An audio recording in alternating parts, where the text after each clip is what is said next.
Welcome to Native Yoga Toddcast. So happy you are here.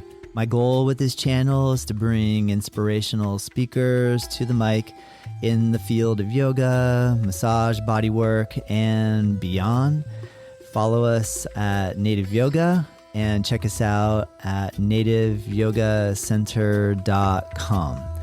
All right, let's begin.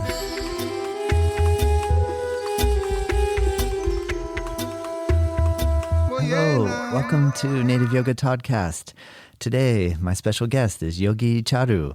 He has a book, you got to buy it. It's called A Practical Guide to Mental Hygiene. Also, visit him on his website, yogicharu.com. And the links are in the description. It's super easy to find. He also has a 1-year-long mystic training, which as you listen to Yogi Charu, get ready because, oh man, this is incredible. He has the best vibes and the best stories. Just sit back and soak this one in and maybe even listen to it again and reach out to him. Let him know if you have any questions. And he's extremely personable and approachable. And all right, let's go ahead and start. I'm so honored to have the chance to have Yogi Charu here with me today. How are you feeling? I'm doing well. I'm in beautiful Florida. It's pleasant weather. It's nice. This time of the year, it's not too hot yet. And just grateful to be able to be here and meet you as well. Thanks for having me, Todd. Thank you so much. I got introduced to you via Kate Hall, who has been practicing here with us, and she spoke very highly of you. And so I'm honored to have this chance. Can you tell me how did you find yoga? What was your journey to getting started in the yoga world and yoga practice? So I'm from Belize originally, Central America. And I just moved to a new school. I was 15 and a half, and I met this one friend, and he was different from all the other kids at school. He was always in kind of like meditation with his eyes closed and stuff. It's an intrigue, and over a couple of months in the new class, me and him became good friends, and we used to we would wrestle and we would do natural stretches before, right? We didn't know it was yoga poses or anything. But then he introduced me to the breathing exercise. We used to swim as well. So all this was like before, right? Just how to hold the breath and things like that. And then at some phase, our consciousness kind of evolved, and then they say when you're ready, the teacher manifests. So all of a sudden, books started to manifest as well. And he had this friend of he had a Bhagavad Gita, and he had another Science of Self-Realization. So I remember he gave me the Bhagavad Gita. And I had the Science of Self, and he took the Science of Self-Realization. So I'm reading the Bhagavad Gita, and I'm like, this book is far out, but I can't live this, no way. And as he's reading the Science of Self-Realization, in it, Srila Prabhupada is always quoting the Bhagavad Gita. So as he's reading, he said, what's the book that I gave you? I said, it's called Bhagavad something. I said, I think I want that book back. I was like, yeah, you can have it. And then, so we exchanged, and he gave me the Science of Self-Realization. And as I read the Science of Self, the Gita started to make more sense, the philosophy of yoga. Yeah? And as I was reading, I was like, hey, I need the Gita back. So we exchanged back and forth. And after like maybe about 3 months of this, I mean, he came from a upper class part of this country society, so he had wealth, whereas I grew up in the inner city. So we were like two different poles, but I was good in school, and so we met at this one school. And I remember, so we started to practice a lot of meditation, and we were doing meditation and stuff before, but never in a structured way. And we never did mantra meditation or stuff before. We only used before. And so started to chant Maha Mantra, add it to our and anything. We would get our hands on anything, right? Any books. So I remember another friend in school, he said, I think you guys are into meditation. I said, yes. So he gifted us another two books. He had Bhagavad Gita as well. And I think Chant and Be Happy. I said, yeah. So he only know us two were into it. Remember, Belize is a Christian country, so it's Yeah. not Yes. so easy to, and this is 1990, 93. So no internet, so there's no, you can't have go on internet and find. So it was rare books like that exist in the country. So we started to, and I'm reading, and it just started to make so much sense. And I thought, wow, ahimsa, nonviolence. I told my friend, and because I didn't grow up with my parents, and my aunt who kind of raised me had passed away. So I read ahimsa, nonviolence, no meat eating. I went to my friend and tell him, I'm becoming a vegetarian. And he lives with his mom.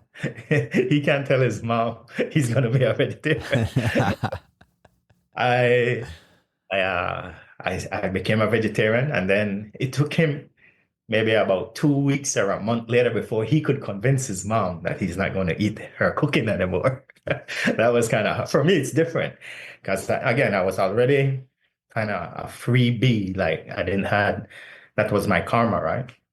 And then I remember I was in school, and before I found yoga, I wanted to be a doctor.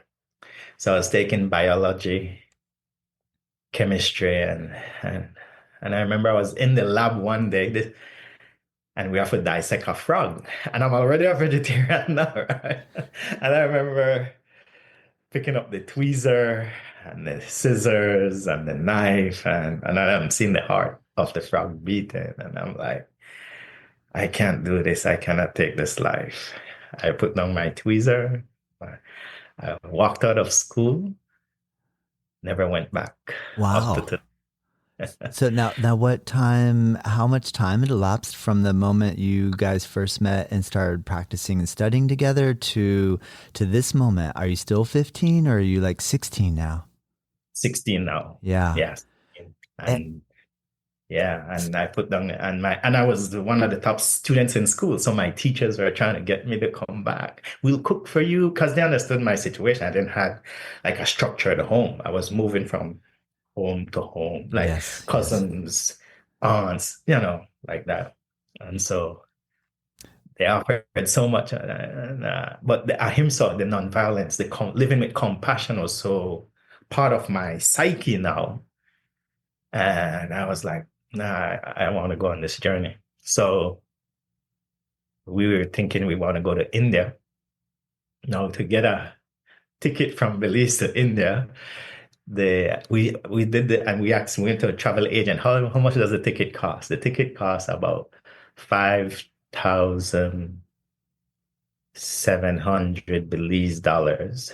That was like 2,000, almost 2,400 US. Whoa. Go from Belize to India, and this is 1993, 92, 93. A lot of money when you're 16. Yeah. So I worked at a gas station, and as a gas station, you have to do the austerities. When you have a goal set, we always call it sankalpa. You have to go through the austerities. And I worked at a gas station that was paying me 30 US dollars a week. And out of that $30, I have to give $15 to my cousin who I'm living with, right? Because I'm sharing space. So that would take us like 4 or 5 years for me to save that kind of finance and living simple. And but my friend, he wanted to go.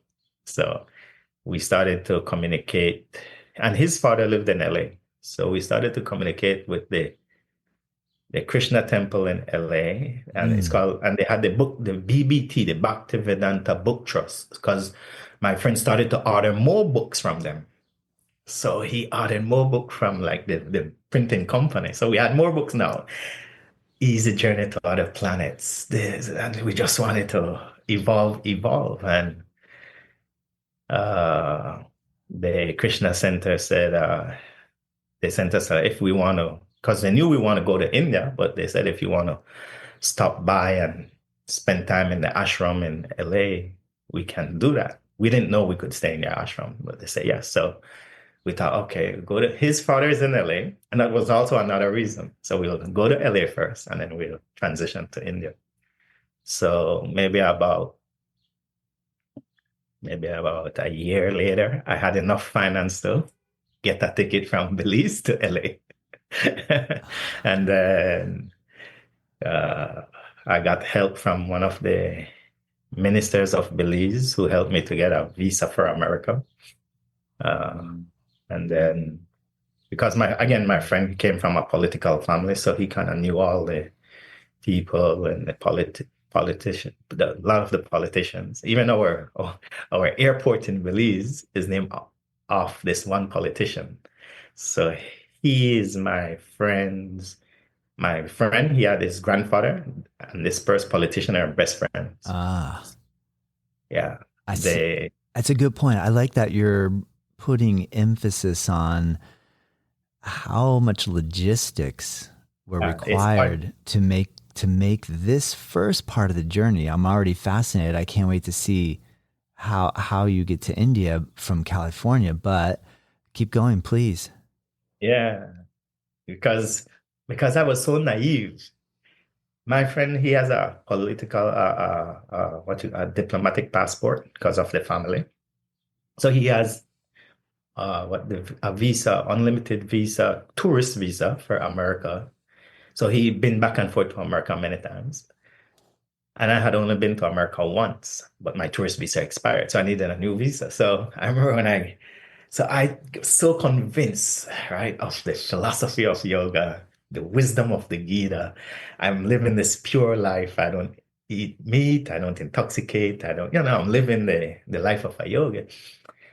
So, with my naive enthusiasm, I walked into the US Embassy and asked them for a visa, and they rejected it. Boom! No entry. So, setback, right? And that's when my friend went, "Oh, we can ask my grandfather's friend for help." So, his grandfather friend, the politician, Mr. Golson, he wrote the letter, very amazing letter he wrote to the U.S. Embassy and uh, humbly, in a very humble mood and had faith in us. And this time he was blind too. So he could, when I went to speak to him, he just heard my enthusiasm, my sincerity. Yes. He's blind, so he know who my friend is, but he doesn't know who I am. But he's hearing my sincerity about living the life of yoga and like that. And so he wrote a humble letter to the U.S. Embassy, and I went back to the U.S. And that's how I was gifted the visa to get back to make the travel. And Nice. Nice. yeah, we And stopped. Yeah, and by this time, my friend stopped school as well. So both of us dropped out of school and we flew to LA. And then in LA, we stayed in the LA ashram. I was there for, I think maybe we were there, we had 6 months on the visa. So my friend, we want to go to India. So my friend only stayed in the ashram with me for, I think, 3 weeks because his father will sponsor his ticket, but he has to live with his father. So he goes to live with his father. And I'm in the ashram, and I've made new friends now, right? And it's so beautiful living in an ashram where you're getting up at 4 o'clock in the morning and taking cold showers and meditating from 4:30 to 7:30 every morning, then studying the philosophy for another hour, and then going out doing seva or karma yoga, right, to serve society. And so I did that, and my friend left for India, I think, in like 4 months. So he went to India first. He took off without you. He went Yeah, for yeah. he was like, because remember, his father was not a vegetarian. His father, was Yeah. taking Yeah. alcohol. Yeah. So he didn't Yeah. want to stay around his father too long, Yeah. but he had to do it. So he went first. He Did went he to India. did you guys both have the intention of going to Vrindavan? Uh, Or did you have like your eyes like because India is a so big we country, wanted so to where go, yeah. yeah, we wanted to go to a place called Mayapur. So Mayapur is the birthplace of Lord Chaitanya, who is, so everyone wants to go to either, once you're in Bhakti Yoga, there are three main holy cities you want to go to. You mentioned Vrindavan, that's where Krishna is born. Then that's in Madhya Pradesh. Then there is Jagannath Puri on the east of India near Orissa. And then there is Mayapur, where uh, East, West Bengal, where like so Mayapur is considered as equal as Vrindavan, just on the east side. So when you go into Vaishnavism, you'll see all the Vaishnavas or the devotees, bhaktas, yogis who live in Vrindavan. They all travel to Mayapur for festivals. And then those who live in Mayapur, they all travel to Vrindavan for festivals. So yeah, and Mayapur, one of the most common practice of yoga is mantra yoga or kirtan, right? Congregational chanting. So where did congregational chanting started? In Mayapur. That's the home. That's where the root of kirtan started. So Wow. you go to any yoga studios around the world, you'll see they might have invite a Krishna Das or a Jai Uttal or the Mayapuris or the Kirtan world, right? The Mridanga and the harmonium. So where Kirtan started is Mayapur. Mm. So we And wanted to go to Mayapur, and then eventually, where did we end up? Vrindavan, Orissa, Himalayas, right? That was the wow. that Well, I have to yeah. I have to back you up to find out how long did it take you. So your friend stayed 4 months. He goes over. You're still in LA. You have 2 months left on your visa. Yeah. How did you make the jump from LA to India? So the because I was dedicated, I wasn't the authorities of the temple authorities, the ashram authorities could see I was sincere. So once my visa was finishing, uh, they they had their lawyers who helped to extend my visa, and they extended it as a religious working visa. So I think I got like 3 years, Oh, wow. 3 years, and I could within that time, then I could apply for a US green card as well. So the authorities, they did that for me. And then as I was doing my seva, after about 9 months, I was able to get a parole from the US. Those days you get a parole. Once you already sign up to get a US green card, you get a parole to leave, and you can stay out, I think, for 1 month or something like that. So that's how I got to go to India. Wow. The Did the temple help finance your ability to go? Because if you're living Yeah. as a true Yeah. No, I devotee, have no money. yeah, Right? no I money, have right? Yeah, you're no money. living Yeah. I'm a full. mendicant. Yeah. Yeah. Because those days also one of the service that you do for the temple was to distribute Bhagavad Gita, distribute different books, serve society by giving knowledge, transcendental knowledge to distribute it around the country. So one of the service I did was also to distribute books, and it helped, and people give donations for the books.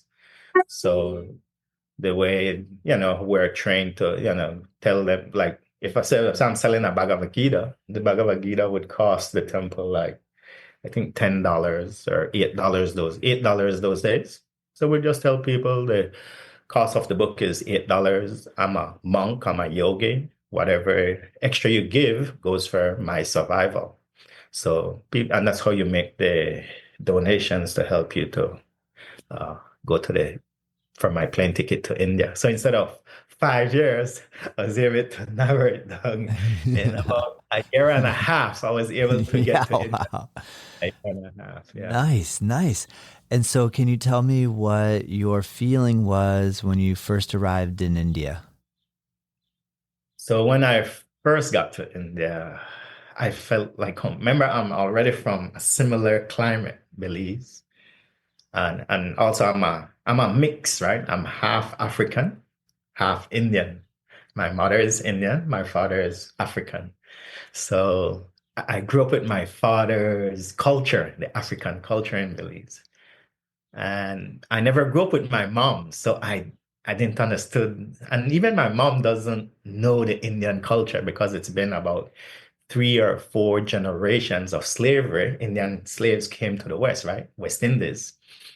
So, but something I was attracted to the yoga culture. So when I landed in India in Calcutta, I was like, wow, this feels good. And then we, you know, remember I grew up in humble lifestyle in Belize. And once you get in the yoga ashrams, oh, we sleep on the floor. I'm like, hello, I grew up without a bed. This You're like, this is this is this is home. I found my home. oh, Yeah, yeah. oh, there's no hot water. Hello. I've been taking Right. cold showers my whole life. Yeah.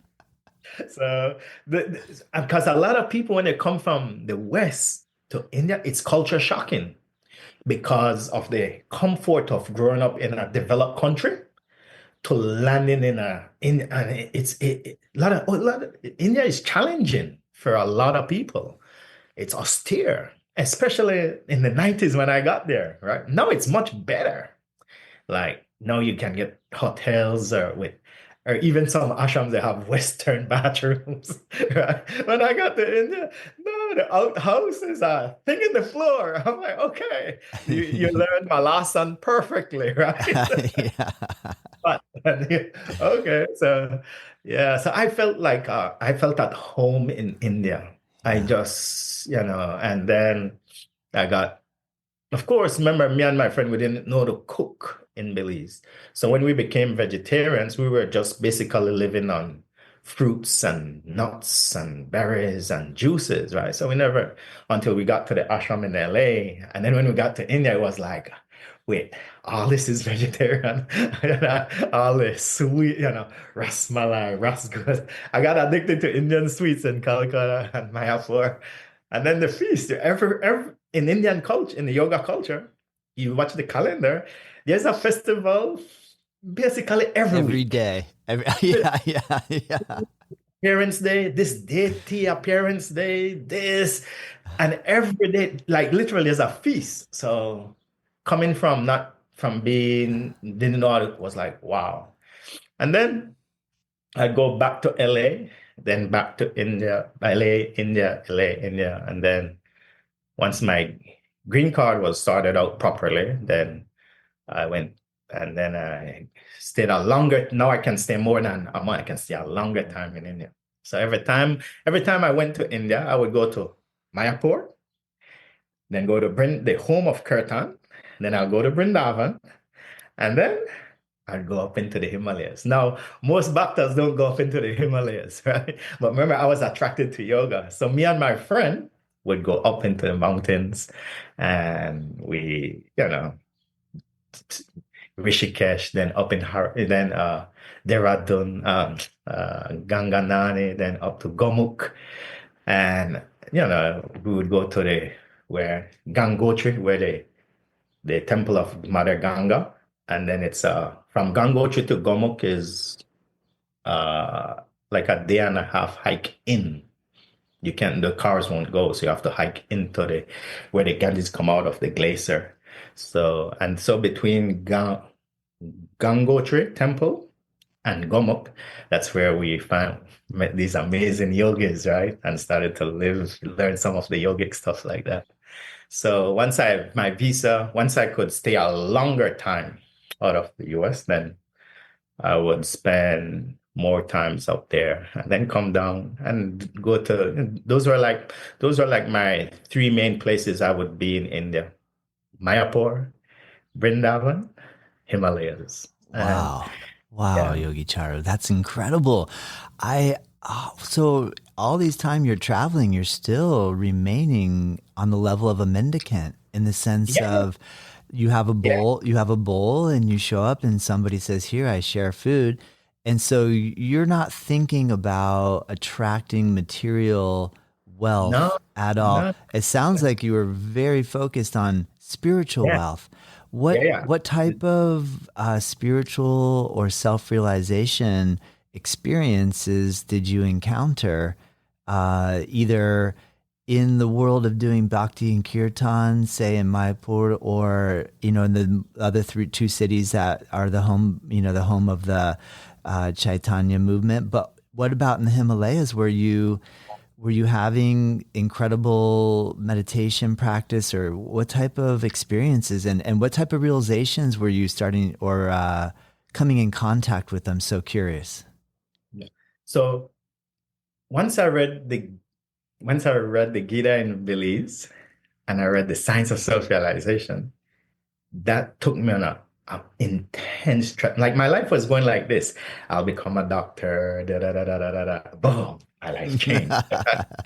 The Sankalpa change, right? So, and I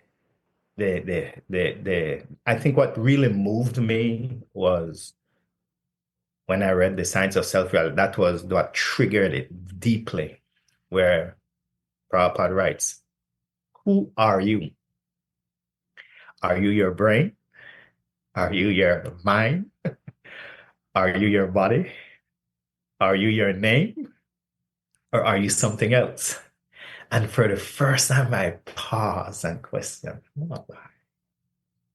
And then Srila Prabhupada explains, using the Gita, Krishna teaches that we are a spiritual being. We have this material body, which it's our vehicle, but we falsely identify with it.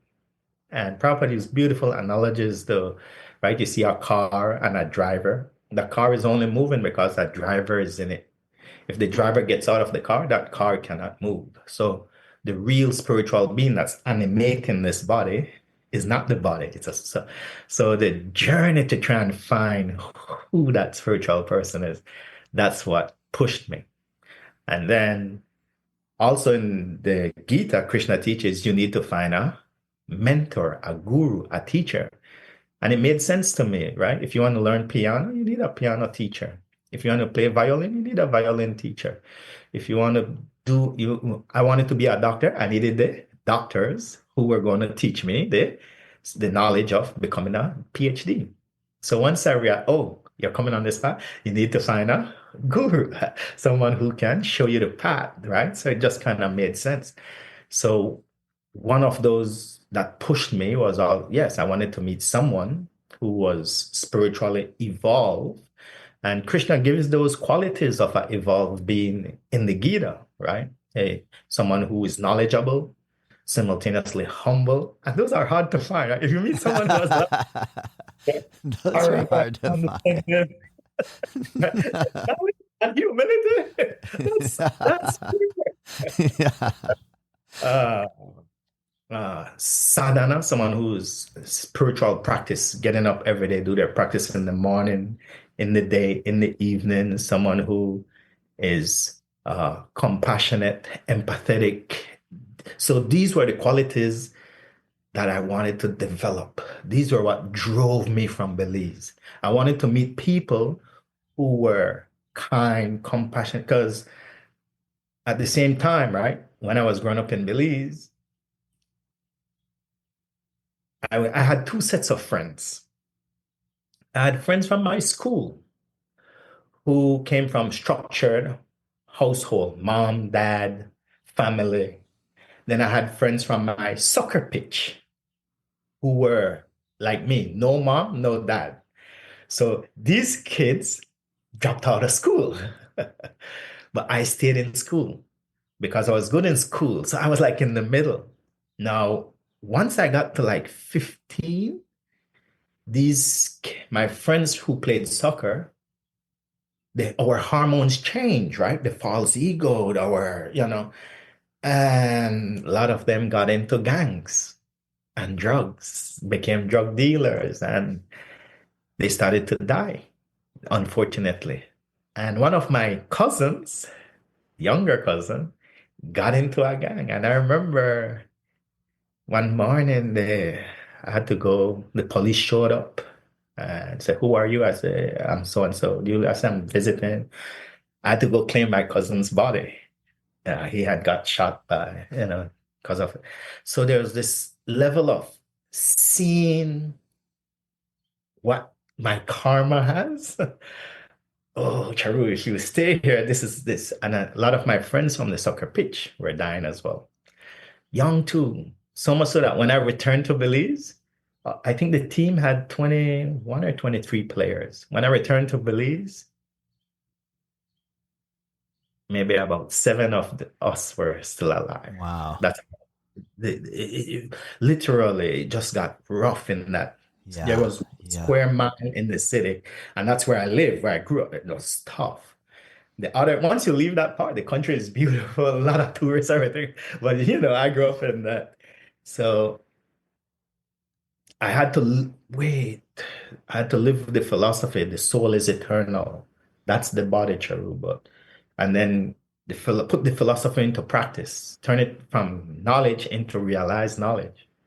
That the fire, Krishna says, the soul cannot be killed by fire, cannot be burnt by fire, withered by the wind, drunk by water. So the soul is beyond it. So I said, who was my cousin who was in that body? And then when my friends they started to pass away on the soccer pitch, I was like, I need to get out of, and that's what triggered me to leave the country. I wanted to leave. I get it. I see what Yeah, I thank you for painting the picture so clearly. yeah. And so with when you see that, then the wisdom came at the same. Like if I didn't get introduced to this wisdom, and I can be untruthful, I don't know if I would see 20 years old. It's just the karma of my karma, not for the whole, because like I said, there were kids who came from a structure of mom and dad. I didn't have that structure. I could leave, I can stay up all night if I want. And if kids stay up all night, what are they going to do? Nonsense. Get into the wrong things, false ego. So the wisdom was resonating with me because I could see the philosophy living right out in my eyes. I didn't have to go far to see a dead body. I didn't have to go far to see false ego and anger. And so I started to rip, okay, let's turn this into a positive, turn this negative into a positive. So as I started to evolve, I wanted to develop these qualities of compassion, empathy. And the emotion that triggered me the most was if I needed to find a teacher or teachers who walk this planet with humility. And humility is different from low self-esteem. Remember, I came from low self-esteem, one, not being able to do things that other kids did in school. Like I couldn't throw a birthday party or stuff like my other friends did. But with knowledge, humble enough to respect every living entity.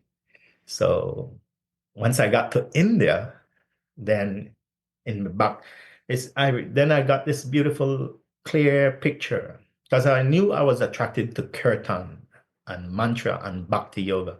Simultaneously, I knew I was attracted to the yogic part, the Ashtanga yoga, because you read in the Bhagavatam, right?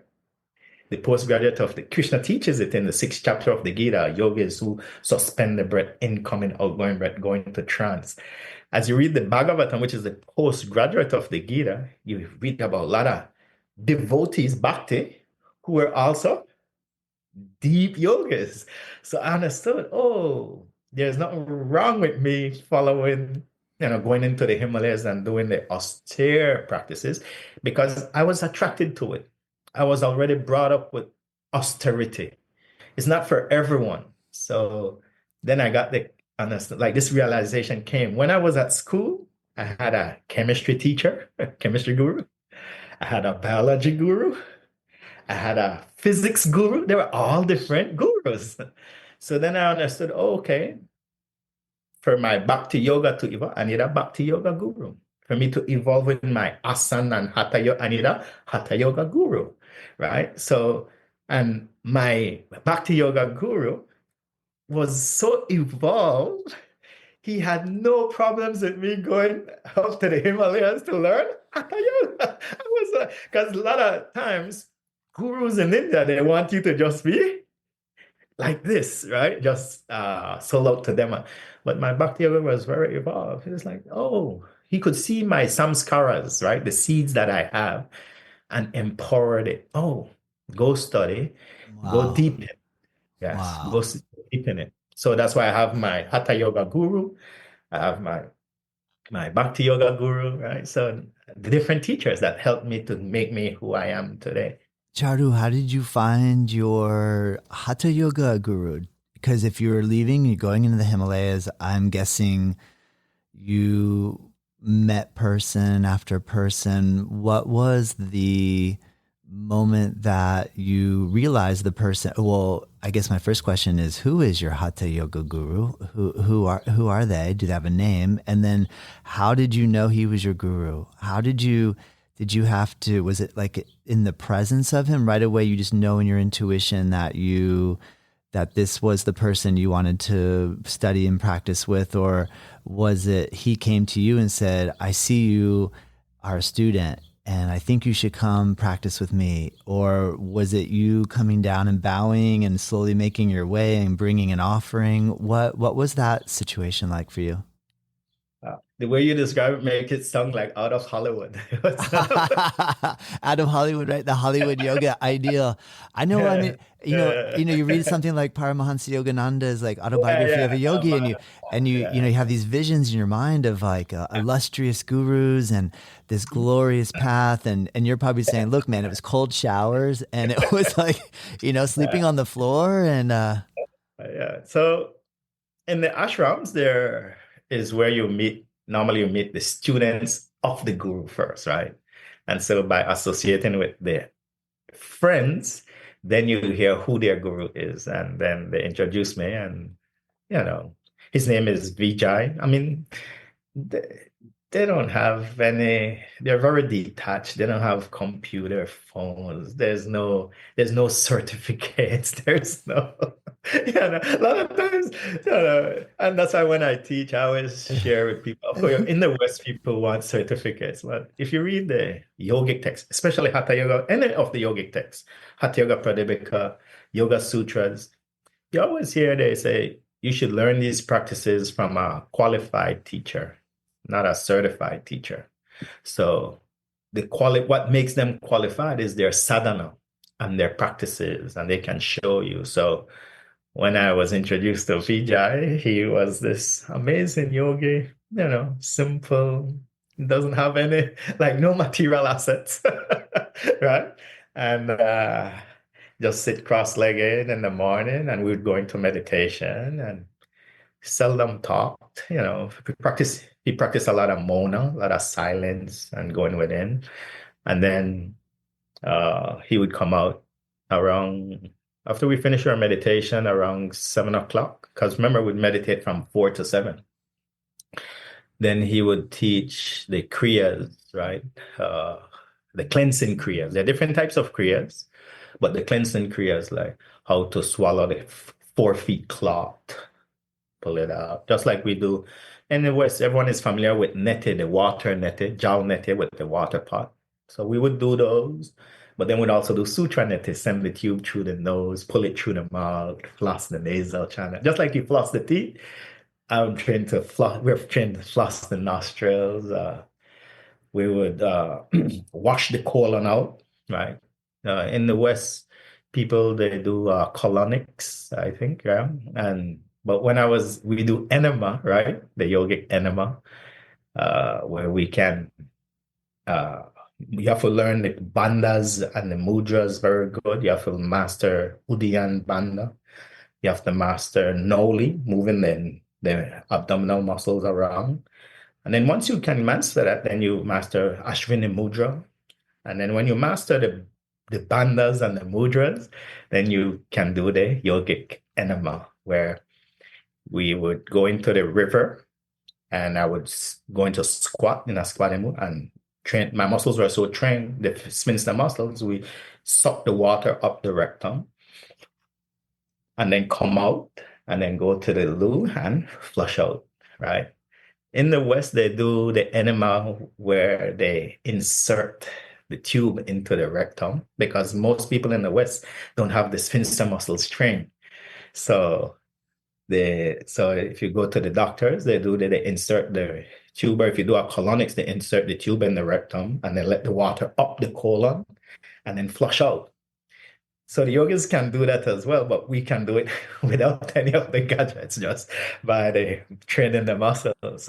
So those are the yeah. And then we do Shanka Prakshalasana, right? Where we drink a gallon and a half of lukewarm salt water. And this was once every 4 months we did that. That's where you drink 2 glasses, and there are 6 poses. 2 glasses, 6 poses, and then after like 45 minutes, solid come out, then semi-solid, then clear water here, clear water there. So the whole washed out. And when once you flushed out, that then we would go on fasting. So a big part of the training, the Hatha Yoga is to learn to fast. So we would fast for days first, then the next time 2 weeks, then the next time 30 days, then the next time.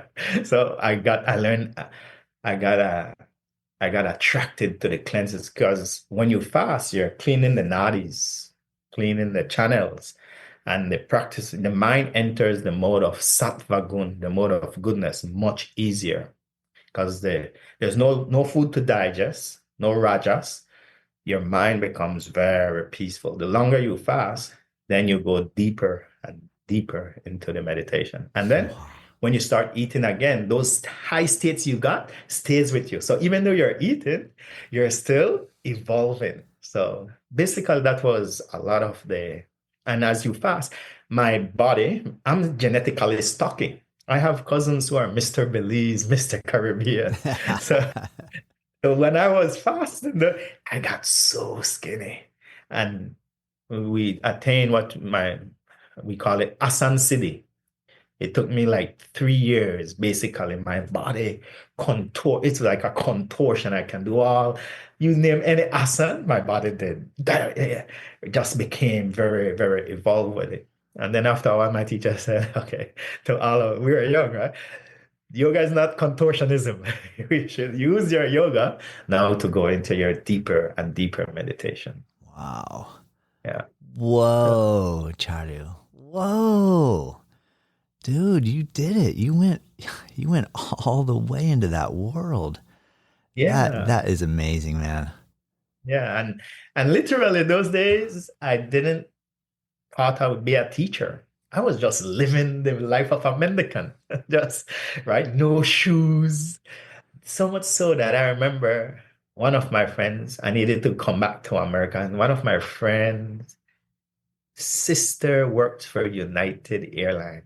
So just even the thought of United Airlines after all those stories, I just. So she got us some buddy passes. I think $200 to fly from India to LA and back. And I remember I didn't have shoes. I'm living without shoes. So I okay, wow, I need to fly. But so I got like a little slippers, little sandals looking thing. Maybe 50 rupees I paid or whatever. And I remember we showed up, and with the buddy pass, we could actually fly business class. But the hostess look at our feet. You gotta go. Yeah, there's no way you're sitting up here. Oh my God. And then those were, when you're young, you learn certain things, and then. Stay with us. We'll be right back. I really hope that you're enjoying this episode, and I just wanted to take a moment to announce a course that I'm really excited to release. It's a free course, and it's called 8 in 8, Learn 8-Limb Yoga in 8 Days. My goal is to help coach you along in the Ashtanga yoga practice in a way where we take just the sun salutations, the fundamental asanas, and the final breathing poses, break it down with some philosophy videos as well, explaining the 8 limbs of Ashtanga yoga in a very easy to use, friendly course that is totally free. Click the link below, check it out. Let me know what you think. All right, let's get back to the episode. Well, Chara, I have to ask you, did you ever have a moment, because I'm sure those cleansing practices were pretty intense. They had to be a little bit intense. Like I mean, you're making it sound, the way you're explaining it, it sounds quite lovely and exciting and like you're laughing and you have so much joy. It doesn't sound, but I mean, for most of us, attempting to go that intense into it. Now, obviously, I understand like it's a gradual. Like I like what you said, like, hey, I started with a week, and then we did 2 weeks, and then we do a month, and then, so it's not like you just come in and go for a month. Oh, You know what I mean? no, There's a training process to get to that level. Did you ever have any doubts when you were doing it? Did you ever have a moment where you thought, whoa, I'm getting so thin, I wonder if I'm just going to drift out of my body and maybe not come back in. Did you have any, in the meditating for that long? And did you leave your body? Did you have out of body experience? Also, do you feel like your teacher was teaching and communicating with you telepathically as well in that process? oh yeah, definitely. That's part of because we practice a lot of mona, silence. So in silence, you start to connect to each other telepathically. Even in the Western world, we do it, right? Mother, or in yoga, we call it mudras, gestures, right? The parents look at the kid, just the way they make this ripple in information traveling to the kid. Oh, mommy, dad is upset, just from your mudras, right?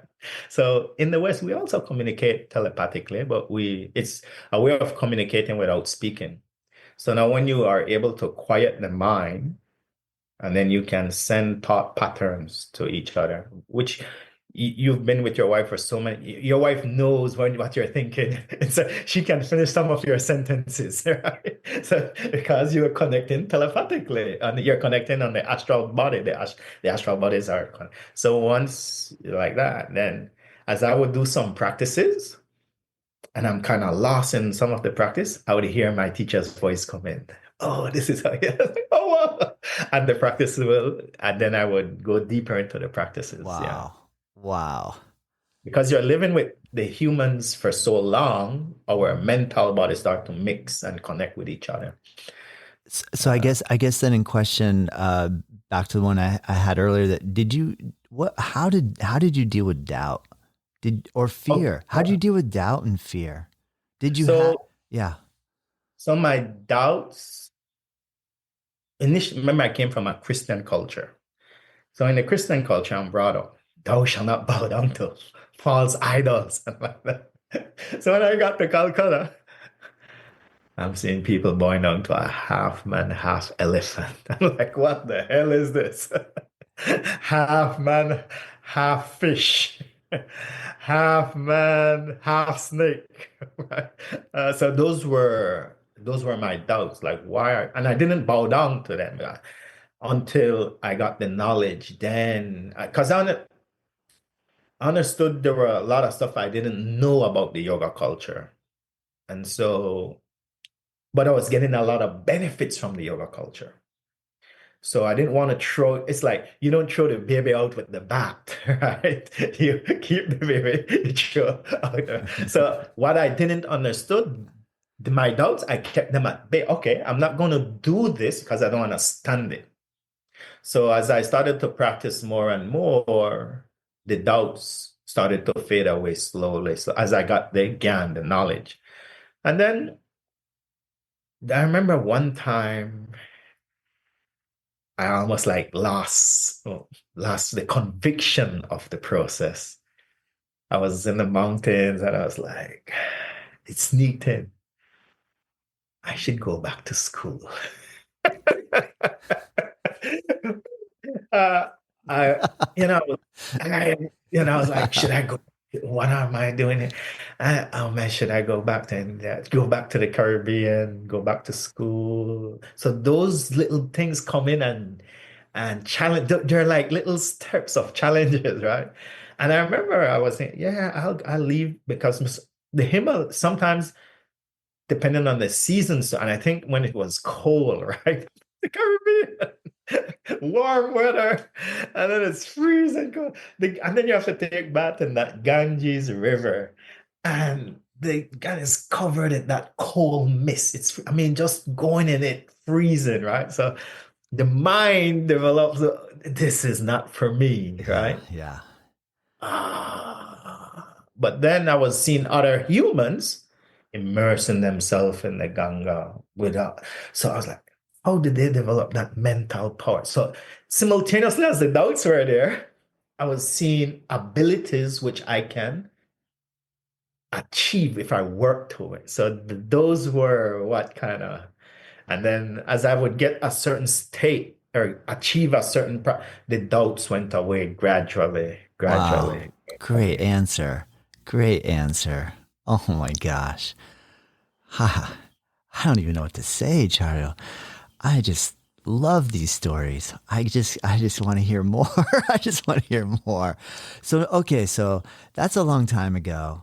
And Yeah. now are you well, I don't know, it's not that long ago. Is you're married? Are you married? Yes, I'm married. How, So how have you transitioned? So you lived the life of a monk. yeah. Now And uh, then there's a phase, right? So remember, so from when I got from yoga 15 to I remember like 24, right? And I can truthfully say this. I didn't had any sex desire. And I was, my teacher was a lifelong celibate. Both my Bhakti yoga guru and my Hatha yoga guru, both lifelong celibate. So in the back of my mind, I'll be a lifelong celibate, right? That's because, and then I see many yogis like that. And then I remember, like, I was like 23 or 24, and I was meditating, and a lot, out of nowhere, a lot of sex desires came. out of nowhere, just I don't know, right? Like, because I later yeah, understood. I yeah, understood there were yeah. seeds, like seeds, samskaras, yogis call it. Their inner subconscious mind. They just need time to fructify. And so all these sex desires came, and for like 2 months, I tried to fight it. I didn't want to tell my teacher. And after like 2 months, I reread the Gita, and in the Gita, Krishna says, "I do not like pretenders." I was like, ah. So it's like, you open the Gita, and that same page is exactly what you need. So I went to my guru. I said, Guruji, I'm having all these sex desires the last couple of months. Here I'm thinking he's going to be upset, right? He just cracked up and laughed. He said, "Oh, you're human."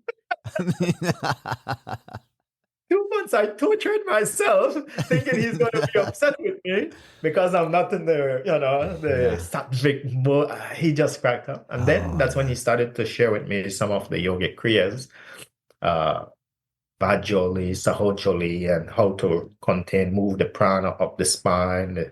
So I was like, oh, wow. And he said, yes. And then I left. As a way of transmuting the Yeah, sexual energy, physical turning it energy. into more of a kundalini or a So he started to share with me some advanced kriyas of how the yogis move the prana up. And out of about 30, maybe 35 of us learning at the time, about 28 of us eventually got married. So only a handful, and still know them who are still celibate. But my groom made it clear to me, he said, who's the most spiritual person in the Bhagavad Gita besides Krishna? I said, Arjun. He said, is Arjun celibate or is he married? He's married. Okay, good. So he said, spirituality doesn't equal celibacy. Because sometimes a lot of people think celibacy leads you to spirituality. Yes, it does, but doesn't also equal. And he said, who's the top and Hatha Yoga Pradipika? Who's teaching you in Hatha Yoga Pradipika? I said, Shiva. Who's Shiva teaching? Parvati. Okay, good. So Shiva has his concept. So he showed me, because before, remember, my mind thought celibacy is the way to go. So he just started to show me in the yoga culture, a lot of the advanced yogis and yoginis, they were couples. Yeah. And Yeah. so Brahma had Savitri, Parvati and Shiva. So he lists out all the different couples, amazing couples through the yogic lineage. I was like, oh, okay. So yeah, that's how Wow. he. Wow. That's so cool. I think that's such a great story. Oh my gosh, great way of explaining it. And so now how do you navigate now? How do you, when you wake up, are you like, cause I mean, obviously you're in Florida. I didn't know that. I'm so excited. I want to drive up and visit you tomorrow, but I'm curious, I'm curious, like, so now, we live in the world we live in. Yeah. And you're like, yeah. How do you navigate? How are you navigating, living that life? And then maybe you're still living that life every day here now. Every, You're live, laughing and smiling and I feel your live, joy and I feel your enthusiasm. I don't think anything has changed or shifted. I mean, so living. yeah, So now it's just living with a life partner yeah, who you evolve with together. yeah, And so, I do all like as I get up in the morning, I'm trained so much that it's second nature. Before I even get out of my bed, I check my swara, which nostril is more open. Whichever nostril is open, that's the foot I'm trained to put on the earth because that's how prana is flowing through the body from the swara practices. So right from there, then I still do I don't do all the kriyas. I do some of them, but every 4 months, I still wash out the colon. Once a year, I still do 30 days of fasting. I still incorporate it into my lifestyle. yeah, And you know, my sitting every day for meditation and kirtan and studying the philosophy still, because I teach it every day. And every day as I practice and I teach, I still keep learning. So I understand I'm a student of life. yeah, Yeah. yeah. My teacher used Wow. to always say, my Bhakti Yoga guru, he used to always say, Bhakti Charu Swami used to say, when I would come from the Himalayas and I'd land and I'd go back to Mayapur to do kirtan. And then he said, oh, you're back. And then he said, yeah. He said, it is very good that you have that mentality, that seed that you can live like that. And he said, we have an amazing yoga in our culture called Prahlad Maharaj. And it's in the Bhagavatam. And Prahlad Maharaj said, it is good to live in the Himalayas. But in the Himalayas, no one challenges you to evolve with anger and frustration because everyone is in a mode of goodness. So Prahlad Maharaj says it is better to live in cities because that's where you grow. In the Himalayas, you grow like this. In the cities, you grow like this because Ah, you have to put yes. the knowledge into practice. So being compassionate, being empathetic, not so teaching out of compassion. So yeah, so that's what I do. I still go back to India once a year, and then when I'm in the West or wherever I am, I'm always teaching. Yeah. Amazing. And you wrote a book. What is the title of your book? Yes, the title of my book is A Practical Guide to Mental Hygiene. Nice. There it is. For those of you listening, you can go to the YouTube channel and and check it out. Well, Yeah. Amazon. I'm gonna buy a copy as soon as we're finished. I can't wait to read it. Yeah, and And it's a practical because in today's day, everyone does dental hygiene. Everyone brushes. but no one does mental hygiene. So the practices helps you to train your mind and understand how each of the five senses affect your mind and how to purify each of the five senses. So you develop a daily mental hygiene as well. Nice. And can you talk about your training that you offer? I think it's a year-long training. Yeah, so before I used to do like 1 month training intensive, then I'd train another, take a break, do another training for meditation to prana vidya, yoga. Then I just like the way I was trained was over a long period of time.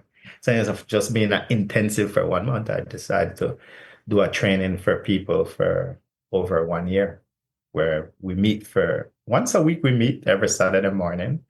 You get a practice, you practice it for that week. You come up with, you get new practices because that's how I'm trained.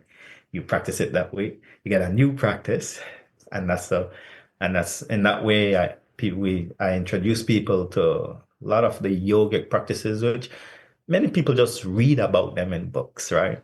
Prana Vidya, uh, Krishna Kriya, pranayam, the koshas, chakras, uh, working with all the vayus and moving prana and healing the body and mind. So it's a beautiful training, and it's once a week. Anyone can find once a week for an hour and a half. And then the goal is to help people to develop a daily mental hygiene practice where you sit, you brush your teeth, you sit to clean the mind regularly. What a great idea. And obviously that's on Zoom, so Yeah. I can join in From wherever. around It the doesn't world. matter. Yeah. Yeah. Wow, Yogi Charu. What a great, thank you, Kate. Kate was so excited. I mean, she just lit up when she started talking about you. Uh, And I said, do you think you could help me introduce, could you introduce me? And she's like, oh, definitely. He's busy. He's got stuff going on. So, we don't know if he'll write you back or whatever. So I just, that's and then, highly excited.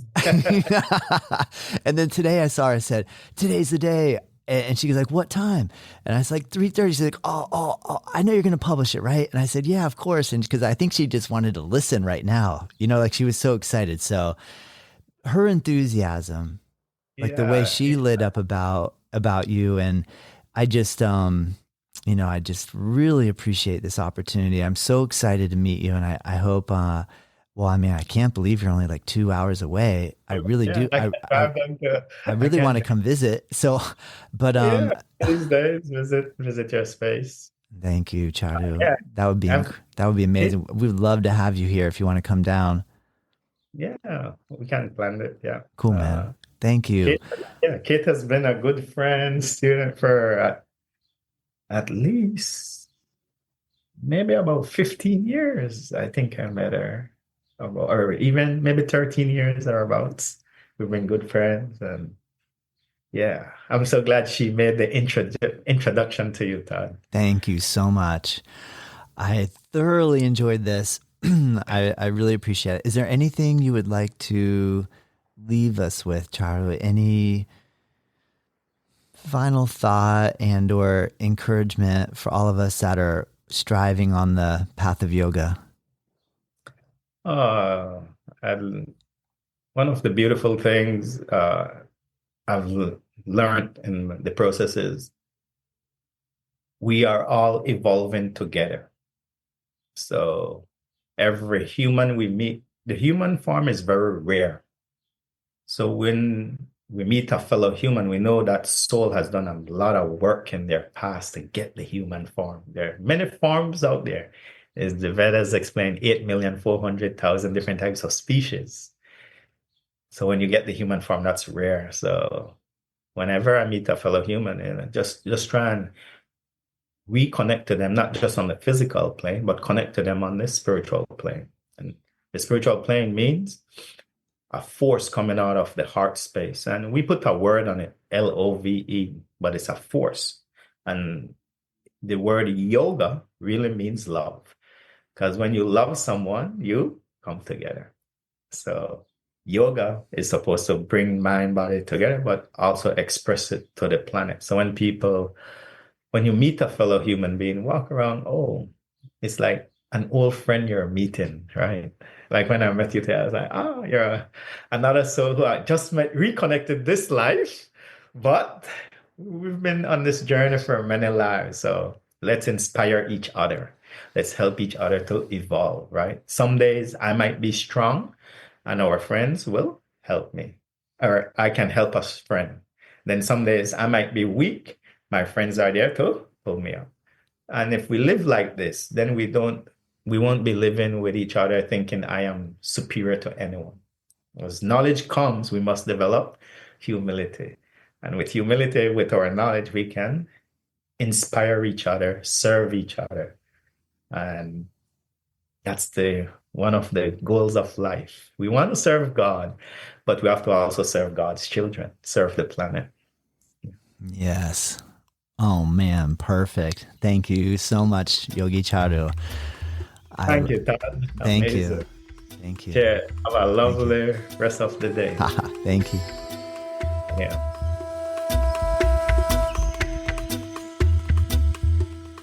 Native Yoga Toddcast is produced by myself. The theme music is dreamed up by Bryce Allen. If you like this show, let me know. If there's room for improvement, I want to hear that too.